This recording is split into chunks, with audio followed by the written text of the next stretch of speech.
बिस्मिल्लाहिर्रहमानिर्रहीम। अस्सलाम वालेकुम स्टूडेंट्स। आज एक्सरसाइज 24.2 का जो क्वेश्चन नंबर 6 हमारा रह गया था उसको मैंने एक अलग वीडियो में सोचा था सिखाऊं आपको। ठीक है, तो वो हम कर रहे हैं। क्वेश्चन नंबर 6 आपकी स्क्रीन पर नज़र आ रहा है। इन आर राइट ट्राइंगल। अच्छा एक मिनट, क्वेश्चन नंबर 6 तो हम स्टार्ट करते हैं, लेकिन मैं आपको बता दूं कि 24.2 का प्रीवियस वीडियो ज़रूर देखें। उसमें हमने इसी तरह से इसी टॉपिक से रिलेटेड जो है क्वेश्चन सॉल्व किए। खैर 24.2 का क्वेश्चन नंबर 6 जिसमें कह रहा है कि in a right triangle with drawn, ये परपेंडिकुलर ड्रॉन किया है, perpendicular drawn from the right angle to the hypotenuse. देखें ये एक राइट एंगल ट्राइंगल था और ये हमने इसमें ड्रॉन किया है परपेंडिकुलर, ठीक है, हाइपोटेन्यूज तक। सही है, जो कि सॉरी हाइपोटेन्यूज तक नहीं, हाइपोटेन्यूज को डिवाइड कर रहा है। ये है हाइपोटेन्यूज, इसको ये डिवाइड कर रहा है। ठीक है, the triangle into two triangle. देखें ये एक ट्राइंगल था, अब ये एक ट्राइंगल हो गया और ये एक, तो मतलब दो ट्राइंगल हो गए। सही। Prove that each of these triangle is similar to the original one. आपको प्रूव करना है कि जो ये ओरिजिनल ट्राइंगल था ना ए बी सी, इसमें ये दोनों अलग अलग जो ट्राइंगल हैं लाइक ए बी डी और बी डी सी या क्या बोलें डी बी सी, जो भी बोलना चाहें, ये दोनों जो हैं बिल्कुल ओरिजिनल ट्राइंगल की तरह हैं। सही, मतलब ये ओरिजिनल ट्राइंगल के बराबर है। सही। अच्छा अब इसको करेंगे कैसे, हम इसमें अप्लाई करेंगे।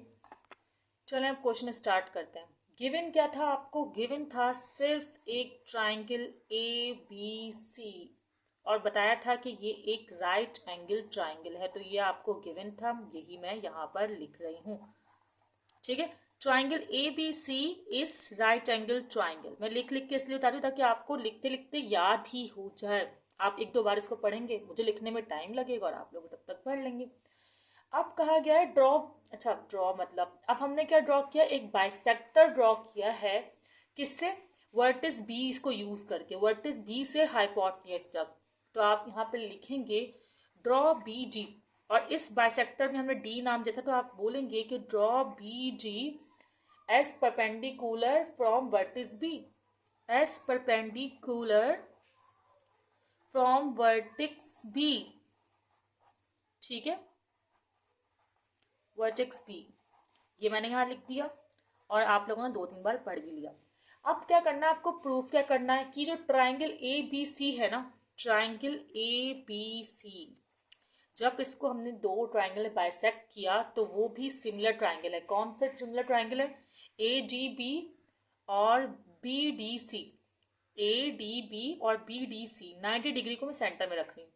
सही है, A D B, sorry triangle तो बनाया नहीं, ट्राइंगल ये मैंने किस तरह कर दिया यार, जी बोला। खैर ट्राइंगल ए डी बी बराबर है ट्राइंगल बी डी सी के, ऐसे कुछ है ना, बिल्कुल ट्राइंगल बी डी सी के बराबर है, ये हमें प्रूफ करना है। अब प्रूफ करना शुरू करते हैं, लेकिन पहले हम ट्राइंगल ए बी सी और ट्राइंगल ए जी बी को सिमिलर कंसिडर करेंगे। तो पहले मैं क्या कहूँगी कि भाई इन ट्राइंगल, कौन सा ट्राइंगल यूज कर रही हूँ मैं, ट्राइंगल ए बी सी।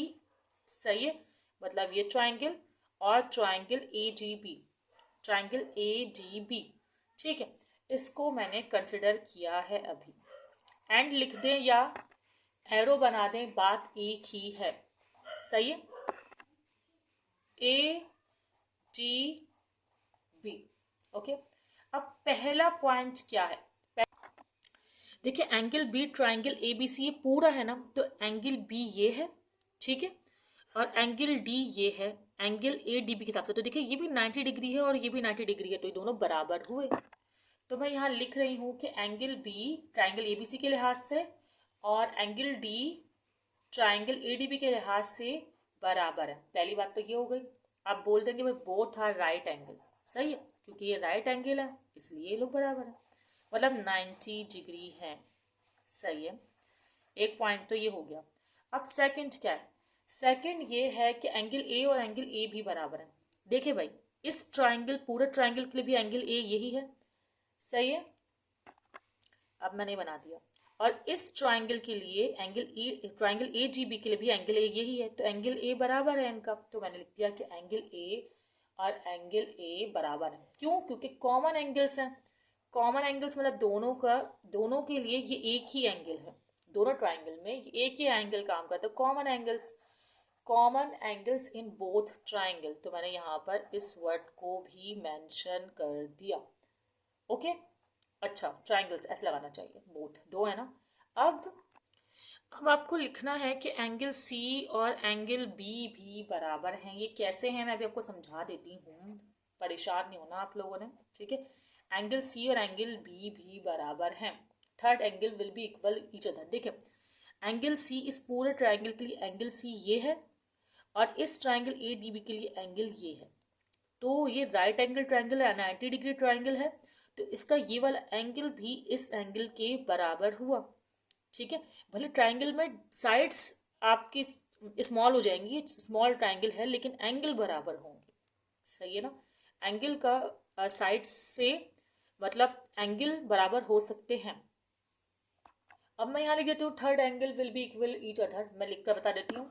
पता है यहाँ भी 1 2 3 लिख दिया करें, मैंने लिखा नहीं था पिछले क्वेश्चन में भी, लेकिन अभी मैं यहाँ पर लिख रही हूँ। और यहाँ मैंने लिख दिया third angle will be equal to each other, मतलब दोनों एंगल भी आपस में बराबर हैं, ठीक है। अब जब तीन एंगल आपस में बराबर है तो इसका मतलब ये दोनों ट्राइंगल भी जो है, triangle A B C similar हुए। अच्छा, मैंने बराबर कह दिया, बराबर वर्ड यूज कर रही हूँ, लेकिन हमें यहाँ प्रूफ करना है कि सिमिलर है, ठीक है, बराबर नहीं। बराबर मतलब कॉन्ग्रुएंट नहीं, ठीक है ना। क्यों ये बराबर है? अगर हम मैं वर्डिंग लिखकर मैं आपको बताऊं, अब इसे आप ए नाम दे दें, ठीक है, जहां से मैंने रेफरेंस लिया है तो उन्होंने ए ही नाम दिया था, ठीक है। अब क्या कह रहे हैं, by definition of similar triangle के डेफिनेशन में कहते हैं कि अगर इनके एंगल सेम हो तो ट्राइंगल सिमिलर कंसिडर किए जाते हैं। अगर एंगल सेम हो तो ट्राइंगल सिमिलर कंसिडर किए जाते हैं, ये कहते हैं, सही। ट्रिपल ए पोस्टुलेट भी इस पे अप्लाई हो रहा है, सही। अब हमने ट्राइंगल ए बी सी को कर दिया ना प्रूफ, तो हमें ट्राइंगल अब ए बी सी को ही कंसिडर करके, लेकिन अब हम करेंगे ट्राइंगल बी डी सी से, मतलब जो हमने ट्राइंगल ए बी सी और ट्राइंगल ए जी बी को कंपेयर किया है, अब कंपेयर करेंगे ट्राइंगल ए बी सी और ट्राइंगल बी डी सी को। बिल्कुल सेम इसी तरीके से कंपेयर होगा, सेम पॉइंट्स के साथ। चलिए स्टार्ट करते हैं। मुझे रियलाइज़ हुआ कि मैंने थोड़ा सा सीक्वेंस में नहीं लिखा है, मतलब सही लिखा है पर थोड़ा सा राइटिंग जो टेढ़ी हो रही है, खैर इसको इग्नोर करें। अच्छा, अब जो है एंगल आपको डायग्राम नज़र आ रही होगी कि एंगल बी जो है वो दोनों का कॉमन ट्राइंगल है, मतलब कॉमन एंगल है, तो इसका मतलब एंगल बी यहाँ पर बराबर हुआ एंगल डी के। क्योंकि आप देखें यहाँ भी एंगल बी है जो 90 डिग्री का है और यहाँ भी एंगल डी है जो 90 डिग्री का है, और डायग्राम आपको नजर आ रही होगी। तो इसका मतलब यहाँ भी आप लिख देंगे बोथ आर राइट एंगल, बाद में लिखूंगी मैं, अभी यही तो सब कॉपी करना है।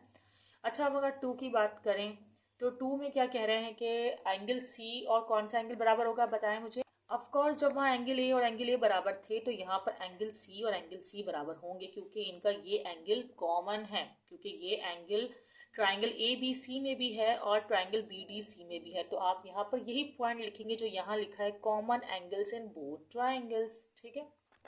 अब एंगल बी और सी तो कंसिडर कर लिया, तो कौन सा एंगल रह रहा है? अब अगर आप लोग सोचें तो एंगल ए और एंगल बी, सही, सॉरी, एंगल डी सी तो कंसिडर कर लिया, यहाँ से एंगल बी और यहाँ से एंगल ए, तो ये भी कॉमन होगा, क्योंकि जब दो एंगल बराबर हैं तो third angle will be equal to other, सही है। थर्ड, जब दो एंगल बराबर होता है थर्ड एंगल भी बराबर होता है। तो यहाँ मैंने इस तरह आपको वर्डिंग बता दी, वैसे वहाँ पर मैंने आपको समझाया था कि बराबर क्यों होगा, एक ही बात है। तो यहाँ भी लिख दूंगी third angle will be equal to other, जो मैंने वहाँ वर्डिंग लिखी है। चलें आप लिख कर भी दिखा देती हूँ। अब आप लिख सकते हैं कि जब तीनों एंगल बराबर हैं तो ट्राइंगल ए बी सी भी बराबर नहीं, सॉरी, सिमिलर हुआ ट्राइंगल बी डी सी के, सही। इसको आप बी नाम दे दें। ए बी या 1 2 भी नेम रख सकते थे, कोई मसला नहीं है। और ये क्यों बराबर है? बाय डेफिनेशन ऑफ ट्राइंगल, जो मैंने यहाँ लिखा है वही पूरा का पूरा लिख दीजिएगा। अभी फिलहाल मैं लिख दूँ, हाँ चलो मैं ये लिख देती हूँ, by definition of similar triangles, जैसा कि मैंने देखा है, by definition of similar triangles because corresponding angles of two triangles are same, सही। तो ये मैंने यहाँ पर लिख दिया। अब क्या करना है, आप देखिए triangle A B C triangle A D B similar है, triangle A B C triangle B D C similar है। इसका मतलब कि ये तीनों ट्रायंगल आपस में सिमिलर हुए और जो हमें प्रूफ करना था वो प्रूफ हो गया। क्या कि triangle A B C triangle A D B और triangle B D C similar है। कैसे पता चला आपको ये? आपने यूज़ किया इक्वेशन ए का और इक्वेशन बी का। और ये इक्वेशन ए और इक्वेशन बी कैसे आई थी? जब हमने इन तीनों एंगल को बराबर सपोज किया था तो इक्वेशन ए आई थी, और जब इन तीनों एंगल को बराबर सपोज किया तो इक्वेशन बी आई थी। और फिर इस तरह हमने ये प्रूफ किया कि तीनों ट्रायंगल जो है सिमिलर हैं।